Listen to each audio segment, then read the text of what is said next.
Ali Bongo n'a pas été élu. Il faut quand même que cela soit acté et relevé.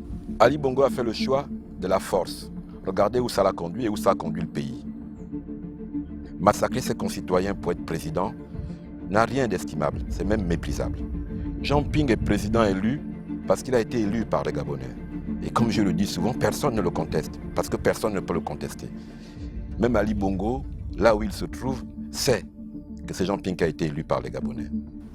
Dans un état de droit, dans une démocratie, il n'y a pas de prisonniers politiques. Le fait qu'il y ait des Gabonais qui sont en prison à cause de leurs idées et de leurs engagements politiques exprime la nature réelle du pouvoir ou du régime dans lequel nous sommes. Je pense que jusqu'à maintenant, Jean Ping n'a pas trahi les Gabonais, bien au contraire. Je crois que jusqu'à maintenant, Jean Ping n'a renoncé à rien des engagements qu'il a pris vis-à-vis des Gabonais. Paul Malingondiou est un acteur politique de ce pays. Dans le débat politique qui nous préoccupe en ce moment, il a exprimé son opinion. Je ne suis pas d'accord avec lui, mais je lui reconnais le droit d'exprimer cette opinion. De 2010 à 2014, ce pays a eu plus de ressources qu'il n'a jamais eu de toute son histoire. Au résultat, on est endetté comme jamais parce qu'ils ont pillé le pays. Il ne sait pas se mettre au service des Gabonais. Il a prêté serment en octobre 2016. Pouvez-vous nous dire, d'octobre 2016 à aujourd'hui, à quel moment vous avez eu le sentiment qu'il était au service des Gabonais? À aucun moment. Et c'est normal. Ils ne se sont redevables de rien vis-à-vis du peuple gabonais. Ce n'est pas le peuple gabonais qui l'a porté au pouvoir. Voyez-vous, en 2009, Ali Bongo a perpétré un coup d'État pour s'imposer au pouvoir.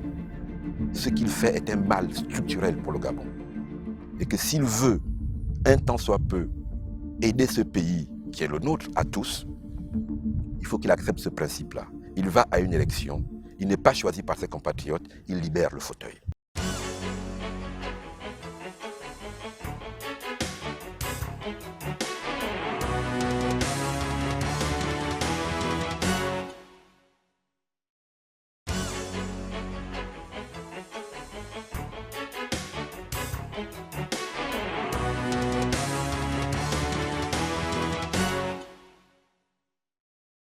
Bonjour mesdames et messieurs, chers téléspectateurs. Aujourd'hui, face à Bouchili, nous recevons M. Jean-Gaspard Tontoumaï, membre de l'Union nationale et porte-parole de M. Jean Ping. M. Jean-Gaspard, bonjour et merci de nous recevoir chez vous.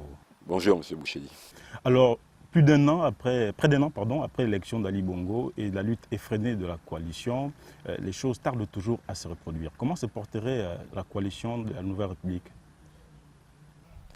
Ali Bongo n'a pas été élu. Il faut quand même que cela soit acté et relevé. Ali Bongo a perpétré un coup d'État électoral au mois d'août-septembre 2016. Et c'est à la suite de ce coup d'État électoral qu'autour de celui qui a été élu par les Gabonais, c'est-à-dire Jean Ping, nous nous sommes organisés politiquement et avons créé la Coalition pour la Nouvelle République qui regroupe en fait les principaux soutiens de Jean Ping, c'est-à-dire ceux qui étaient candidats comme lui et qui s'étaient rassemblés autour de sa candidature, M. Oyemba, M. Nzouba, M. Ngoulakia, et les partis politiques et associations qui les soutenaient. La coalition se porte bien. L'objectif de la coalition, et même des Gabonais, c'est de ne pas accepter une énième forfaiture qui fait tant de mal à notre pays. C'est ce combat que nous poursuivons et que nous allons emporter. Est-ce que vous pensez que la stratégie qui consiste à protester pacifiquement en utilisant des moyens diplomatiques, alors que Ali Bongo et les siens utilisent l'armée pour tabasser les populations, amènera Jean Ping à la présidence avant 2023? Ali Bongo a fait le choix de la force. Regardez où ça l'a conduit et où ça a conduit le pays. Massacrer ses concitoyens pour être président n'a rien d'estimable, c'est même méprisable. Nous ne ferons pas ce choix-là. Nous avons fait le choix de convaincre nos compatriotes, de convaincre le monde et d'imposer à Ali Bongo la réalité du choix de ses concitoyens. C'est ce choix-là que nous faisons. Ce n'est pas le choix le plus facile, mais c'est le choix le plus rigoureux. Et c'est le seul choix qui vaille quand on aime son pays. Monsieur Jean Ping, avant de sortir du pays, avant sa tournée européenne, se considérait comme président élu de la République gabonaise. Un jour avant son arrivée, lors d'un meeting de la coalition à son QG, l'ancien Premier ministre Jean Yegendon annonçait l'arrivée de Jean Ping comme président de la République gabonaise. Et à son arrivée dans son discours, il disait « Je viens en tant que président de la République gabonaise ». Alors comment comprendre celle-là alors qu'il est toujours à son domicile au charbonnage? Jean Ping est président élu parce qu'il a été élu par les Gabonais. Et comme je le dis souvent, personne ne le conteste, parce que personne ne peut le contester. Même Ali Bongo, là où il se trouve, sait que c'est Jean Ping qui a été élu par les Gabonais. Ce que Jean Yégué a voulu dire, et je le comprends, c'est que Jean Ping serait accueilli à son arrivée comme un président de la République. Et c'est l'accueil que les Gabonais ont voulu lui réserver. Et la réponse qui a été donnée aux Gabonais, qui sont allés pacifiquement à l'aéroport pour accueillir Jean Ping, tout le monde la connaît. Elle est à l'image de ce qui se passe dans notre pays aujourd'hui et qui nous rend tous tristes. On ne peut pas, dans un État qui se veut être un État de droit comme le Gabon, nier la liberté à des individus de se rendre en un lieu pacifiquement. C'est ce que les jeunes ont voulu faire quand Jean Ping est arrivé et vous avez vu le résultat. Est-ce que ce n'était pas une sorte de démonstration de force par rapport à l'accueil que les membres de la majorité ont réservé à Ali Bongo lorsqu'il rentrait de Cuba? Ce n'est pas une démonstration de force. C'est une expression d'adhésion. Les Gabonais ont élu Jean Ping. Jean Ping arrive d'un voyage. Ils font le choix d'aller l'accueillir à l'aéroport. Où est le problème? Si ce n'est que ceux qui sont dans le déni, qui veulent nier la réalité, vont jusqu'à empêcher que cette réalité s'exprime. Mais même si une réalité ne s'exprime pas, la réalité est, et ça ils ne peuvent pas le changer. Regardez, nous sommes bientôt à 1 an de l'élection présidentielle d'août 2016. De quoi nous parlons? De la même élection. Si les choses s'étaient passées normalement, on n'en parlerait plus. Les Gabonais ont cette fois dit, trop c'est trop. Nous n'accepterons pas cette énième escroquerie. Et tant qu'on sera dans cette escroquerie, dans ce déni de réalité, le pays sera dans la situation dans laquelle on est. On parlera toujours de l'élection présidentielle de 2016. Il faut qu'on en sorte et tout le monde va en sortir. Et chacun sait comment on peut en sortir. Ali Bongo n'a pas été élu, qu'il libère le fauteuil et on en sortira. Alors Jean Gaspard, la dernière fois, les mêmes Gabonais qui disent trop c'est trop, lors de l'arrivée de Jean Ping, de sa tournée européenne, brandissaient les banderoles sur lesquelles on pouvait lire « Libérez Zibi », « Libérez Zibi ». Mais M. Jean Ping, dans ses discours, rares sont les fois où il en fait mention. Est-ce qu'on doit penser que le combat de l'alternance exclut celui de la libération de ces acteurs politiques, dont les prisonniers bien sûr? Je pense que c'est faire un mauvais procès à Jean Ping que de penser qu'il n'a pas le souci de nos compatriotes qui sont, comme vous dites, des prisonniers politiques. Ça participe du même combat. Dans un État de droit, dans une démocratie, il n'y a pas de prisonniers politiques. Le fait qu'il y ait des Gabonais qui sont en prison à cause de leurs idées et de leurs engagements politiques exprime la nature réelle du pouvoir ou du régime dans lequel nous sommes. Et quand je dis que c'est le même combat, c'est-à-dire qu'au fond, plus de dictature au Gabon, plus de Zibi en prison. C'est aussi simple que cela. Mais tant que Ali Bongo sera au pouvoir, tant qu'il s'imposera au pouvoir contre la volonté des Gabonais, il y aura des Zibi en prison. Ils s'appelleront Ondo, Mbumba, Kumba, Anguillet. Ils seront en prison parce que c'est la nature même du régime qui crée ces situations-là. Mais rassurez-vous, Zibi est une préoccupation chez nous plus que vous ne le pensez. Zibi est arrêté depuis bientôt 1 an. Mais mon Dieu, que les magistrats le condamnent ou le libèrent, qu'on le juge. Zibi ne sait même pas aujourd'hui pourquoi il est en prison. Aucun magistrat n'a été capable de lui dire pourquoi il est en prison. Face à ça, qu'est-ce que vous voulez dire? Alors Jean Gaspard, les récentes informations parlent d'une campagne du Ninini, dont la figure de proue serait Paul-Marie Ngonjo, membre de l'Union nationale, dont vous êtes membre du Parti de l'Union nationale, dont vous êtes membre d'ailleurs. Alors comment se fait, cette posture est-elle perçue au sein de votre parti politique? Vous savez, en politique, moi je suis un démocrate. Dans le débat public, je suis plutôt voltairien. C'est-à-dire, pour expliquer, j'ai beau ne pas être d'accord avec ce que vous dites, je me battrai pour que vous puissiez le dire. Paul-Marie Ngonjo est un acteur politique de ce pays. Dans le débat politique qui nous préoccupe en ce moment, il a exprimé son opinion. Je ne suis pas d'accord avec lui, mais je lui reconnais le droit d'exprimer cette opinion. Et je refuse qu'on lui fasse un procès parce qu'il exprime cette opinion. Mais ce n'est que l'opinion de Paul-Marie Ngonjo. Ce n'est même pas l'opinion de son parti politique.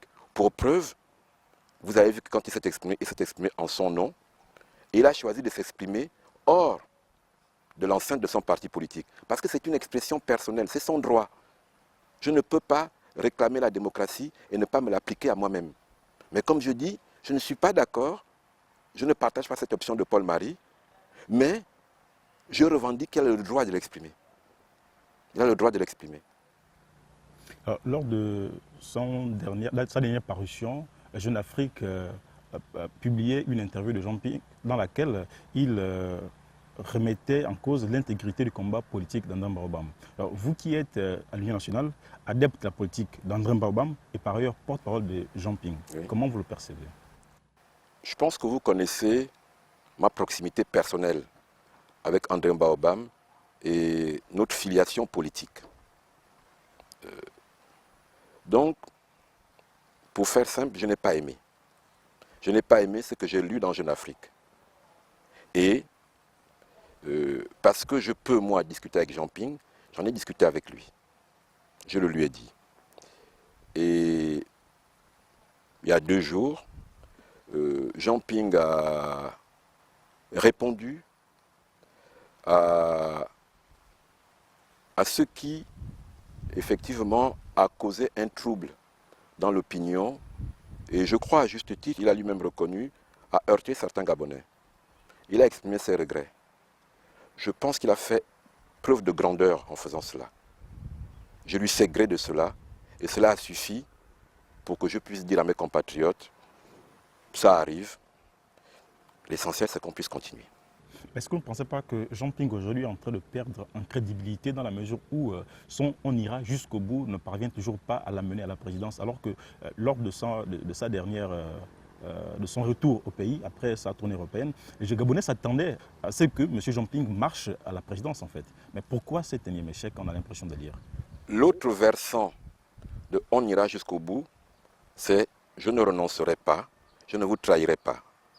Je pense que jusqu'à maintenant, Jean-Ping n'a pas trahi les Gabonais, bien au contraire. Je crois que jusqu'à maintenant, Jean-Ping n'a renoncé à rien des engagements qu'il a pris vis-à-vis des Gabonais. Et c'est cela qu'il faut trouver très estimable. Il ira jusqu'au bout, il ne renoncera pas. Peu importe le temps que ça prendra, il ne renoncera pas. C'est ça qu'il faut retenir. Vous regardez nos jeunes compatriotes qui sont à Paris. Samedi dernier, c'était la 47e semaine d'affilée où ils marchaient.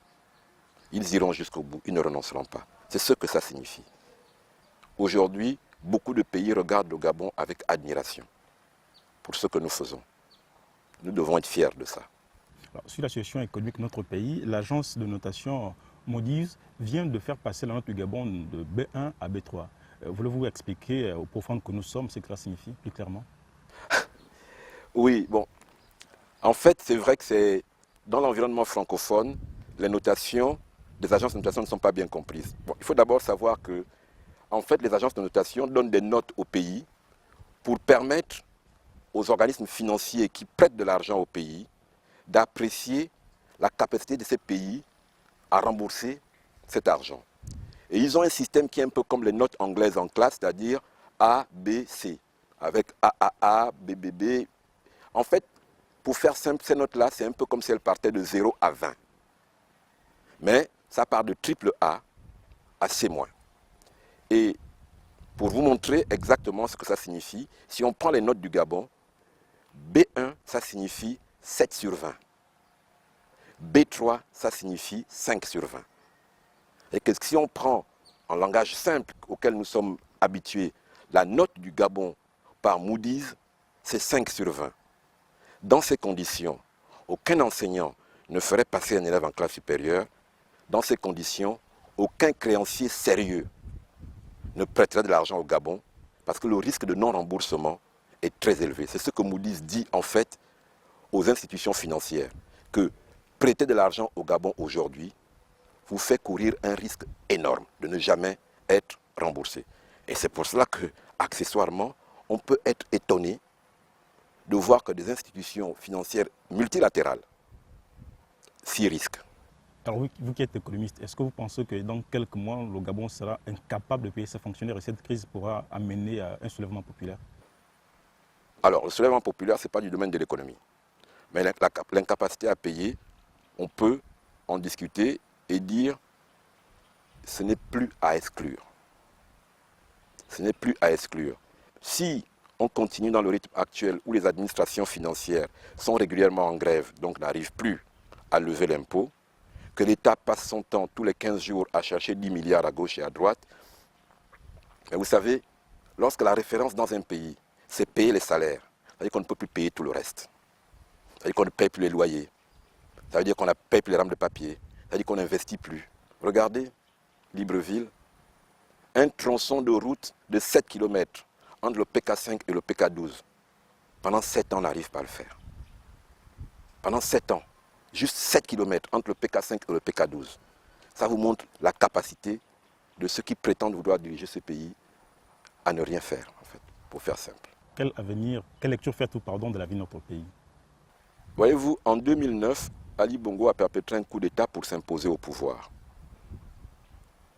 De 2010 à 2014, ce pays a eu plus de ressources qu'il n'a jamais eu de toute son histoire. Au résultat, on est endetté comme jamais parce qu'ils ont pillé le pays. Mais ce qui a fait qu'ils pillent le pays, c'est qu'au fond, ils ne se sentaient pas redevables vis-à-vis des Gabonais. Ce ne sont pas les Gabonais qui les ont portés au pouvoir. Ce sont les armes qui les ont portés au pouvoir. C'est la force qui les a portés au pouvoir. Pour qu'on commence à construire notre pays, il va falloir commencer par le plus simple des préalables. Il faut que les Gabonais puissent choisir leurs dirigeants. Lorsque les Gabonais auront choisi leurs dirigeants, ces dirigeants gouverneront le Gabon pour les Gabonais qui les ont choisis. À partir de là, on pourra s'asseoir pour construire notre pays, pour régler les problèmes. Les problèmes, il y en a toujours. Il faut pouvoir les régler. Mais tant qu'on aura à la tête de notre pays des gens que nous n'avons pas choisis, ils seront au service des intérêts qu'ils ont portés au pouvoir, qui ne sont pas les intérêts de notre pays. Le problème de fond qui se pose à notre pays, c'est celui-là. Voilà pourquoi ce n'est pas par animosité particulière. Voilà pourquoi on dit à Ali Bongo, ce qu'il fait est un mal structurel pour le Gabon. Et que s'il veut, un temps soit peu, aider ce pays qui est le nôtre à tous, il faut qu'il accepte ce principe-là. Il va à une élection, il n'est pas choisi par ses compatriotes, il libère le fauteuil. Est-ce que ça veut dire que vous êtes dans la projection 2023 déjà? Non, puisque depuis 2016, on lui demande de libérer le fauteuil. C'est ce fauteuil qu'il doit libérer. Ce fauteuil qu'il occupe aujourd'hui contre la volonté des Gabonais. Et pour preuve, il ne sait pas se mettre au service des Gabonais. Il a prêté serment en octobre 2016. Pouvez-vous nous dire, d'octobre 2016 à aujourd'hui, à quel moment vous avez eu le sentiment qu'il était au service des Gabonais? À aucun moment. Et c'est normal. Ils ne se sont redevables de rien vis-à-vis du peuple gabonais.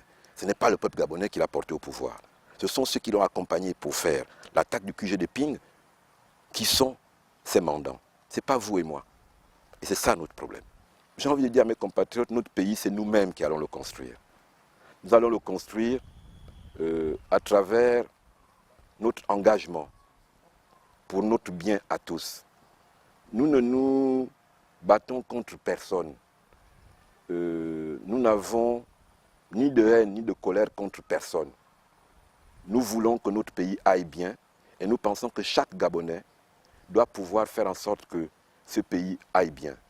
Mais aujourd'hui, notre pays va très mal à cause de cette fraction de nos compatriotes qui pensent que par la force, ils peuvent s'imposer au pays, piller le pays. Et je leur dis, non seulement c'est vain, mais c'est dramatique. Et à beaucoup d'entre eux, je leur dis souvent, heureusement qu'ils ne liront pas les livres d'histoire de ce pays. Mais nos enfants, nos petits-enfants, nos arrière-petits-enfants liront et écriront ces livres d'histoire. Je plains les leurs. Jean Gaspard, merci de nous avoir reçus. C'est moi qui vous remercie. Mesdames et messieurs, c'était Jean Gaspard Tontoum Aï, membre de l'Union nationale et porte-parole de M. Jean Ping face à Bouchedi. Merci de nous avoir reçus chez vous et à très bientôt.